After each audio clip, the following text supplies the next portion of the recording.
ಚಿಕ್ಕನಾಯಕನಹಳ್ಳಿಯಲ್ಲಿ guarantee ಯೋಜನೆಗಳ ಪ್ರಗತಿ ಪರಿಶೀಲನಾ ಸಭೆ.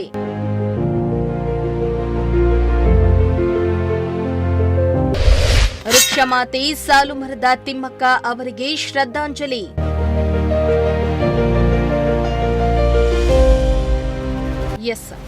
ಚಿಕ್ಕನಾಯಕನಹಳ್ಳಿ ತಾಲೂಕು ಪಂಚಾಯಿತಿ ಸಭಾಂಗಣದಲ್ಲಿ ಪಂಚಾಯಿತಿ ಅಧ್ಯಕ್ಷ ಸಿಡಿ ಚಂದ್ರಶೇಖರ್ ಅವರ ಅಧ್ಯಕ್ಷತೆಯಲ್ಲಿ ರಾಜ್ಯ ಸರ್ಕಾರದ ಪಂಚ ಗ್ಯಾರಂಟಿ ಯೋಜನೆಗಳ ಅನುಷ್ಠಾನ ಮತ್ತು ಪ್ರಗತಿ ಕುರಿತು ಪರಿಶೀಲನಾ ಸಭೆಯನ್ನ ನಡೆಸಲಾಯಿತು.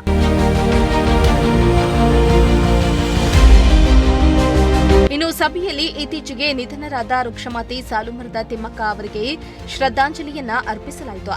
ತಿಮ್ಮಕ್ಕ ಅವರು 2021 ಸೆಪ್ಟೆಂಬರ್ 3ರಂದು ಚಿಕ್ಕನಾಯಕನಹಳ್ಳಿಗೆ ಭೇಟಿಯನ್ನ ನೀಡಿ ಸುಮಾರು 3,000 ಸಸಿಗಳನ್ನು ಸಾರ್ವಜನಿಕರಿಗೆ ವಿತರಿಸಿದ್ದನ್ನ ಈ ವೇಳೆ ಸ್ಮರಿಸಲಾಯಿತು. ಅಲ್ಲದೆ ತಿಮ್ಮಕ್ಕ ಅವರು ನೆಟ್ಟ ಗಿಡಗಳ ಮಹತ್ವ, ಪರಿಸರ ಸಂರಕ್ಷಣೆಯಲ್ಲಿ ಅವರ ಕೊಡುಗೆ ಕುರಿತು ಸಿಡಿ ಚಂದ್ರಶೇಖರ್ ಪ್ರಸ್ತಾಪಿಸಿದರು.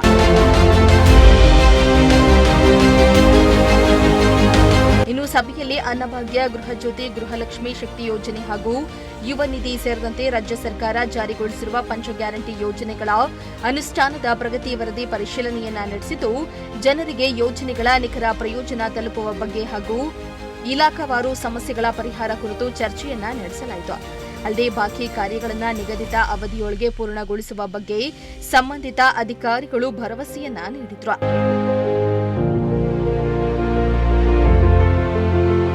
ಇನ್ನು ಈ ವೇಳೆ ಗ್ಯಾರಂಟಿ ಯೋಜನಾ ಕಾರ್ಯನಿರ್ವಹಣಾಧಿಕಾರಿ ದೊಡ್ಡಸಿದ್ದಯ್ಯ, ಉಪಾಧ್ಯಕ್ಷ ಎನ್ ಪಾಂಡುರಂಗಯ್ಯ, ಶಿಶು ಅಭಿವೃದ್ಧಿ ಯೋಜನಾಧಿಕಾರಿ ಜಿ ಹೊನ್ನಪ್ಪ, ಆಹಾರ ಮತ್ತು ನಾಗರಿಕ ಸರಬರಾಜು ಇಲಾಖೆಯ ಟಿಯು ಕಿರಣ್ ಕುಮಾರ್ ಸದಸ್ಯರು ಸೇರಿದಂತೆ ಹಲವು ಅಧಿಕಾರಿಗಳು ಹಾಜರಿದ್ದರು.